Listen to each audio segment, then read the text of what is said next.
આ ઘટના છે મૌલિક મહેતાની. મૌલિક ખૂબ સંસ્કારી છોકરો હતો. એ વિદેશમાં અભ્યાસ કરી અને ત્યાં જ નોકરી કરતો હતો. એના દાદા દાદી સાથે એને ખૂબ લગાવ હતો. ઘણા દિવસોથી દાદા દાદી સાથે વાત કરવા ફોન કરતો, પણ મમ્મી પપ્પા હંમેશા એમ કહેતા કે બેટા, તારા દાદા દાદી તો અત્યારે તીર્થયાત્રા પર ગયા છે. કેટલાય સમય આવું ચાલતું રહ્યું તો એને થયું કે હવે દાદા દાદીનો સીધો મળવા જઈશું અને એમને સરપ્રાઈઝ આપીશું. એ ખૂબ ખુશ થઈ જશે. એણે ઘરે જવાનું નક્કી કર્યું અને બીજા જ દિવસે ફ્લાઇટ પકડી અને ઘર તરફ રવાના થયો.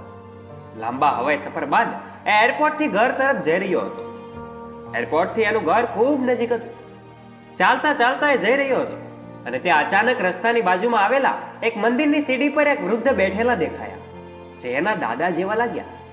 એમના કપડા ચીથરે હાલ હતા અને શરીર પર મેલ જામી ગયો હતો. મૌલિકે વિચાર્યું કે મારા દાદા આવી હાલતમાં અહીં ન હોઈ શકે. છતાં મનના સંતોષ માટે એ એમના પાસે ગયો. પાસે જતા જ એના દાદા એને ઓળખી ગયા અને બોલ્યા, અરે મૌલિક બેટા, તું વિદેશથી ક્યારે આવ્યો અને તું અહીં શું કરે છે? મૌલિક તો કશું બોલે પહેલા એમની હાલત પર એ રડવા લાગ્યો. એણે તરત જ પૂછ્યું, દાદા, તમારી આવી હાલત કેમ થઈ ગઈ? અને તમે તો તીર્થયાત્રા પર ગયા હતા ને, અહીં શું કરો છો? અને દાદી ક્યાં છે? મૌલિકે એક સાથે આટલા બધા સવાલ પૂછી નાખ્યા. દાદા બોલ્યા, શું કહું મૌલિક બેટા, અમે ક્યાંય નથી ગયા, પરંતુ અમને ઘરની બહાર કાઢી મૂકવામાં આવ્યા છે. તું હતો ત્યાં સુધી બધું સારું હતું બેટા, પરંતુ જ્યારથી તું વિદેશ ગયો ત્યારથી અમને જરાય શાંતિ નથી. તારા મમ્મી પપ્પા માટે અમે બોજ બની ગયા છીએ. તારા મમ્મી નાની નાની વાતમાં તારા દાદીને અપમાનિત કરતા આખા ઘરનું કામ કરાવતા. પોતાની પત્નીનો સાથ આપી તારા પપ્પા પણ અમને ત્રાસ આપતા. આટલી ઉંમર હોવા છતાં જમવામાં બંનેને રોજ માત્ર વાસી રોટલી અને પાણી આપતા. મારે તો દાંત પણ નથી, હું વાસી રોટલી ચાવી પણ નહોતો શકતો, છતાં ભૂખના માર્યા જે મળે એ ખાઈ લેતા.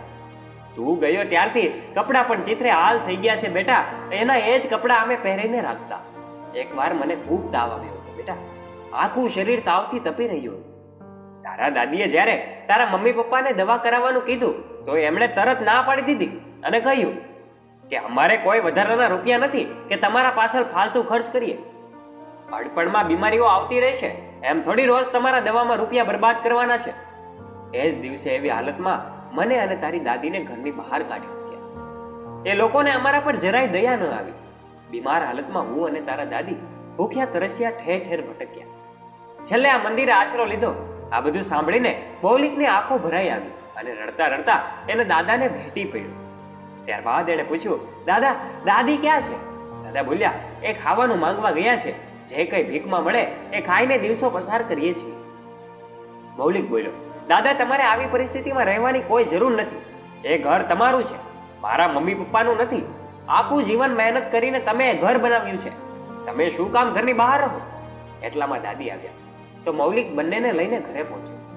ઘરનું બારણું ખોલતા જ એના પપ્પા એને જોઈને ચોંકી ગયા અને બોલ્યા, અરે બેટા, તું અહીં અચાનક કેવી રીતે? તું વિદેશથી ક્યારે આવ્યો? એના પાછળ દાદા દાદી પણ હતા. મૌલિક કંઈ પણ બોલ્યા વિના ઘરમાં પ્રવેશ્યો અને સૌ પ્રથમ દાદા દાદીના આશીર્વાદ લીધા અને એમને સ્નાન કરવા કહ્યું. દાદા દાદીને જોઈ એના મમ્મી પપ્પા ગુસ્સેથી બોલ્યા, મૌલિક, આ ડોસા ડોસીને કેમ ઘરે લઈને આવ્યો છે? આ ઘરમાં એમની કોઈ જરૂર નથી. આ ઘર મારું છે. તું એમને ઘરની બહાર મૂકી આવ. મૌલિક બધું સમજી ચૂક્યો કે તીર્થયાત્રાને બધું ખોટી વાતો હતી. એ પૂરી ગુસ્સામાં બોલ્યો, કોણે કીધું તમને એ ઘર તમારું છે? દાદાએ આખું જીવન મહેનત મજૂરી કરીને આ ઘર ઊભું કર્યું છે. તમારો એના પર કોઈ અધિકાર નથી પપ્પા. અને હા, ઘરની બહાર દાદા દાદી નહીં, પરંતુ તમે બંને જશો. હાલ આ ઘરમાંથી બહાર નીકળી જાઓ. તમારા જેવા સ્વાર્થી અને દયાહીન માતા પિતાની મારે કોઈ જરૂર નથી. હું મારા દાદા દાદી સાથે જીવન વિતાવી લઈશ. મૌલિકનો ગુસ્સો જોઈ એના મમ્મી પપ્પા એની અને દાદા દાદીની માફી માંગવા લાગ્યા. પરંતુ એના દાદા પણ બોલ્યા કે તું તારી પત્નીને લઈને હાલ આ ઘરની બહાર નીકળી જા. તારા જેવા સંતાન હોય એના કરતા વાંજ્યા હોત તો સારું. ત્યારબાદ મૌલિકના માતા પિતા ઘર છોડી ચાલ્યા જાય છે અને દાદા દાદી એ ઘરમાં રહે છે. મૌલિકની નોકરી વિદેશમાં હોવાથી તે પાછો વિદેશમાં ચાલ્યો જાય છે અને દાદા દાદીની દેખભાળ માટે એણે નોકર ચાકર પણ રાખ્યા હતા. હવે દર મહિને એ દાદા દાદીને રૂપિયા મોકલી દેતો અને વિડીયો કોલ દ્વારા હંમેશા સંપર્કમાં રહેતો.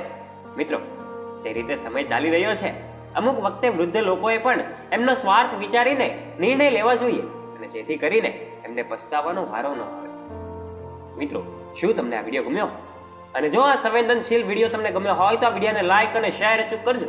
તમારા તમામ સગા સ્નેહીઓ સુધી આ વિડીયોને જરૂરથી પહોંચાડજો.